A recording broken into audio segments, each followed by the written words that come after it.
Hi guys, it's Jess, and I'm here today with something a little bit different.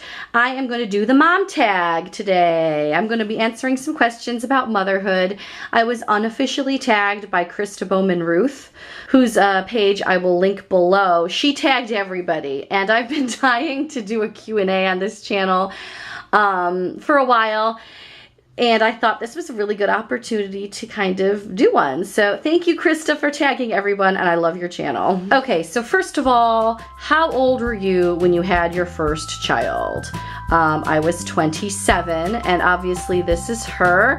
Her name is Rachel Grace, and she is now 6 years old. You can see we have a couple of pictures here. Baby Rachel and her most current school picture, Rachel. Number 2, what was the hardest thing about being pregnant?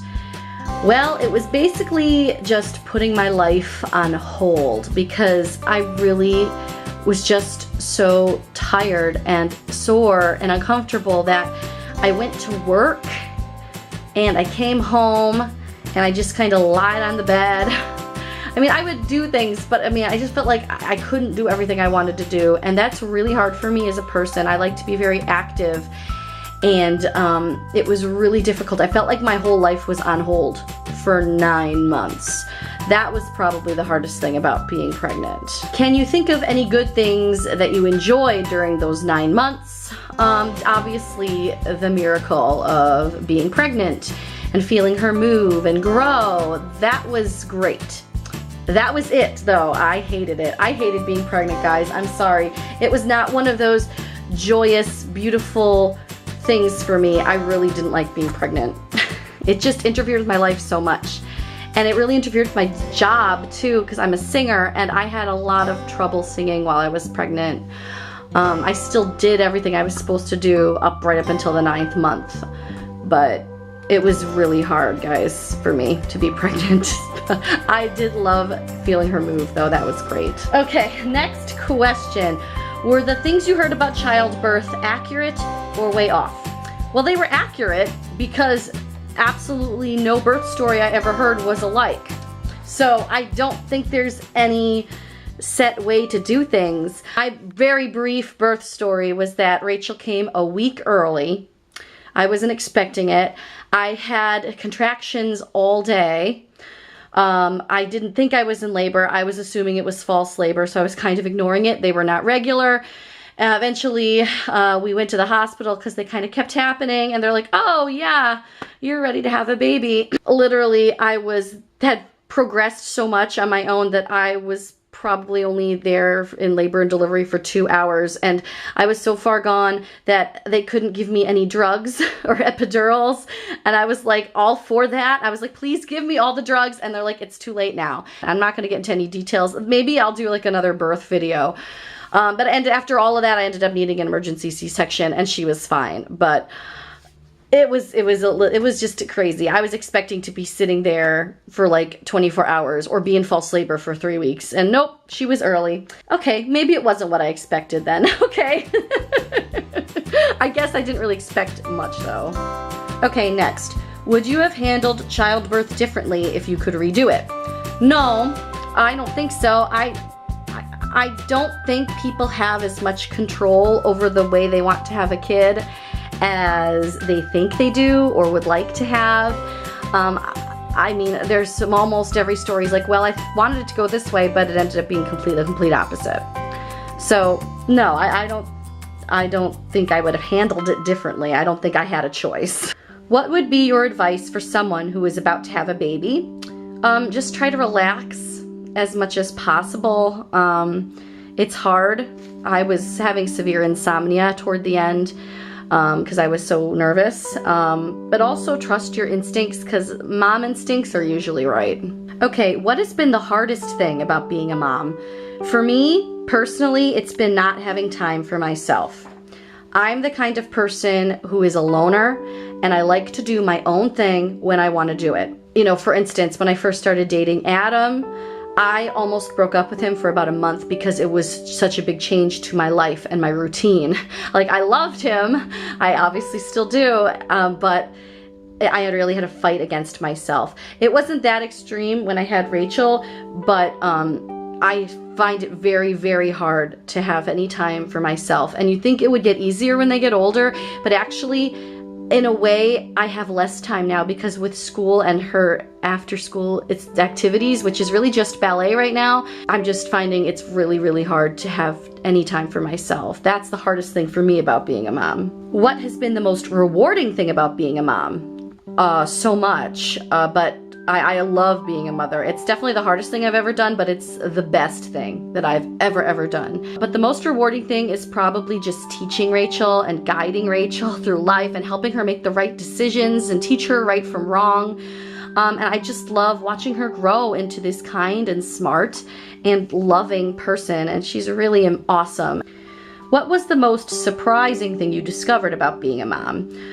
Basically just how all-encompassing it is. Like, I really thought Rachel was just gonna slide right into my old life, and I was like gonna take her to the grocery store 2 days after I had her, and breastfeeding was gonna be just this easy peasy thing, and it wouldn't take up 12 hours of my day at a time, and it was just, yeah.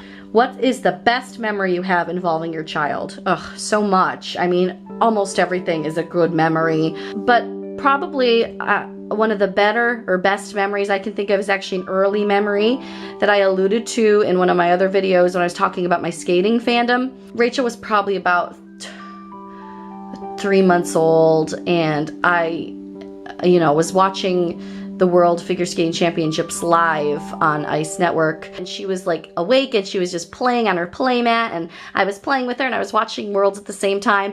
I guess I remember it being such a nice memory because it was kind of what I always did envision motherhood like. And it was just a nice time. What was the most exciting milestone? 100% when she said her first word. She talked really young. I think she was about 9 months or 10 months old when she said her first word. Her first word was banana. She said, nana, nana. And we were reading this book. I actually found it. I'm never ever getting rid of this. And I don't remember if it was this first page or what, but I'm a big reader, and Rachel is now a big reader as well. We've read for her whole life. And we were reading this book, and I would always like see the word and point to what it was. And she started just to say nana, nana, and like at that time she was making a lot of noises. But then she started pointing to the bananas, and I'm like, oh my gosh, you know what that is. I started crying. It was insane. She was so young. She knew what the bananas were. And then like every time we went to the grocery store, we had to go look at the bananas, and she picked up other words so quickly. But when she said bananas, and we were reading this book, and I swear I think it was when we got to this page, and I realized that she was saying bananas and she knew what a banana was. That was insane. It was just crazy. I mean, it was definitely the best milestone. What is the worst thing your child has ever done? Oh, I know what this one is too. I'll take this out of here now.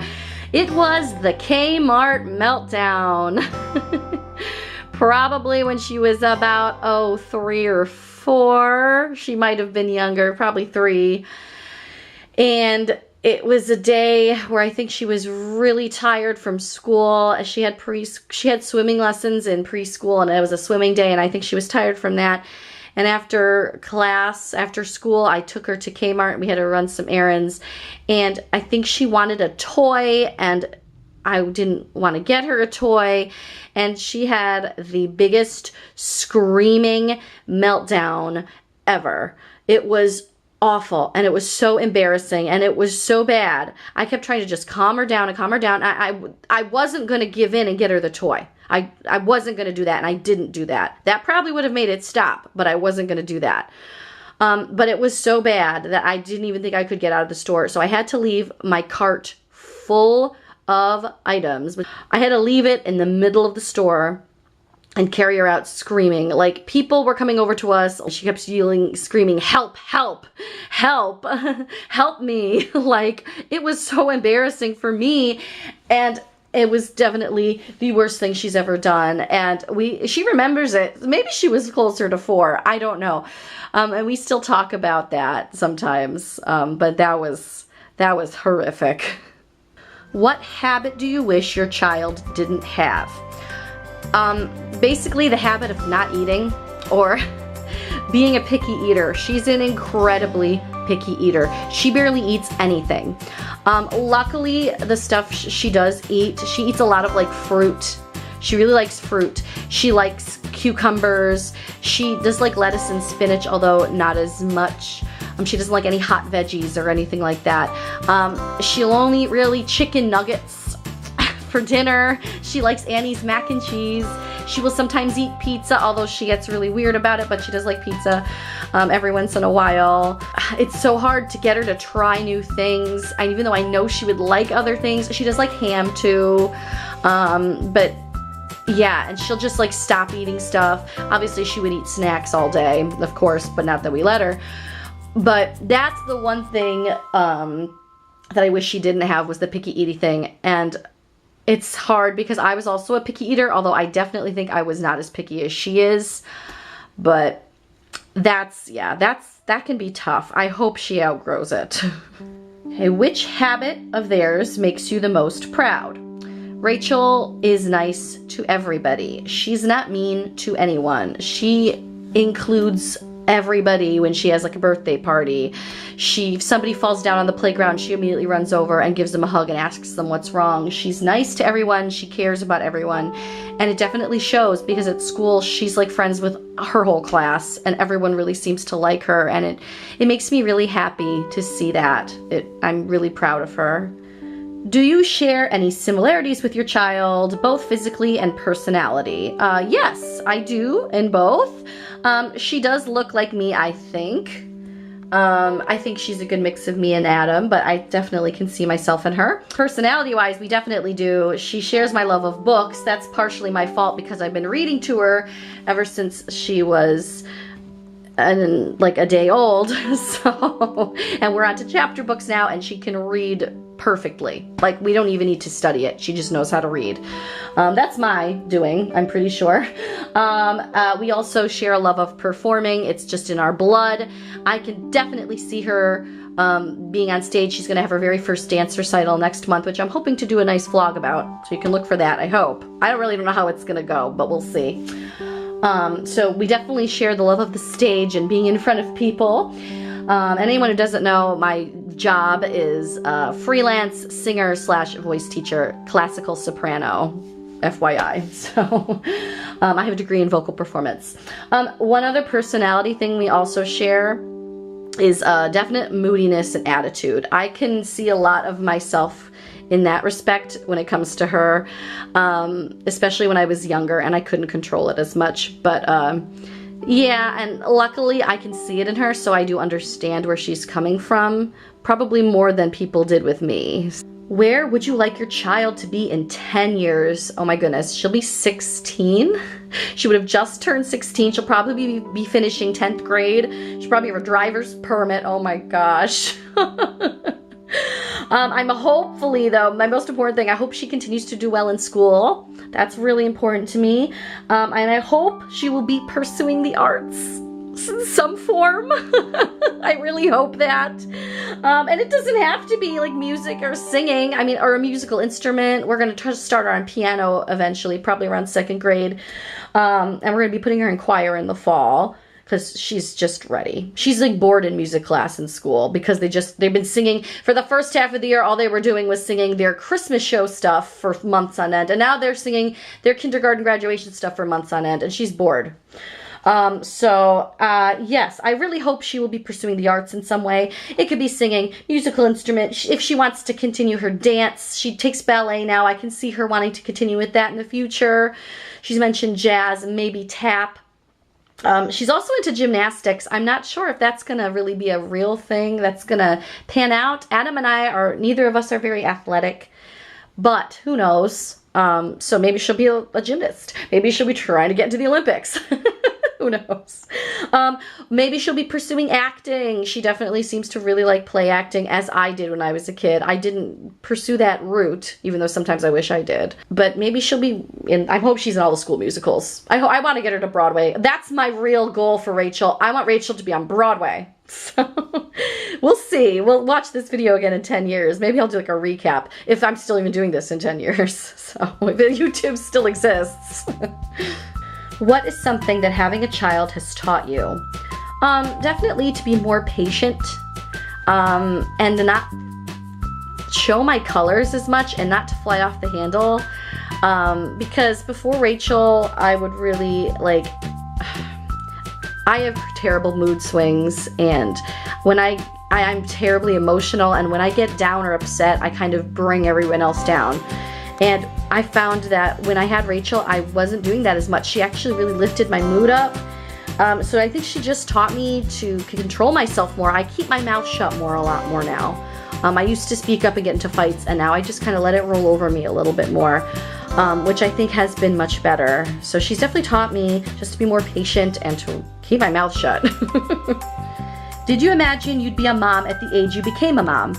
Oh yeah, I think late 20s was always expected. I got married when I was 23, so I was kind of on the young side. We did wait a few years before we had her. We didn't feel the need to rush into anything. That's probably actually, if you want to go back to the advice, newlyweds, take a couple years at least for yourself, unless maybe you're like 40 and your clock is ticking. But really, that time alone, you don't get it back. So I would recommend, that's more advice. You can add that up to the one at the top. But yeah, no, I mean, at 27, that was, I never thought, I mean, I had no idea. I had no expectations about when I'd become a mom. Have you changed as a person since becoming a mom? Yeah, I already kind of addressed that earlier. She just matured me a lot, and all the same, I'm more patient now, and I keep my mouth shut a lot more. Especially when people are saying stuff that just doesn't make any sense or offends me greatly. I definitely keep my mouth shut more now than I used to. So thank you, Rachel, for that. Okay, finally, describe your child in a single sentence. Rachel is just the sweetest, kindest girl, and she is my best friend. So yeah. Okay, so I really enjoyed filming this. I've always wanted to do kind of a question and answer video. So I'd love to film another kind of Q&A, any questions anyone out there has. So if you want to leave any comments on here or on like Instagram, feel free. My Instagram is Random Geeky Mom too. Maybe if I get enough questions, I will do another Q&A with, you know, some other questions out there. Maybe about non-Rachel related stuff. And I'm so glad I got the opportunity to do this. Thank you again, Krista, for tagging the world. I will tag the world as well. Anybody who wants to do the mom tag, feel free. Just make sure you let me know you did it so that I know I can watch it. And I will put the questions for the mom tag below as well. I noticed a lot of the videos for the mom tag, the questions weren't written out below, and I had to kind of transcribe them from the video. So I think it's really helpful just to have a list. So I'm going to put that in the comments or in the drop down box as well. So look for that. And I hope you liked this video, and I hope to see you in the next one real soon. Bye guys.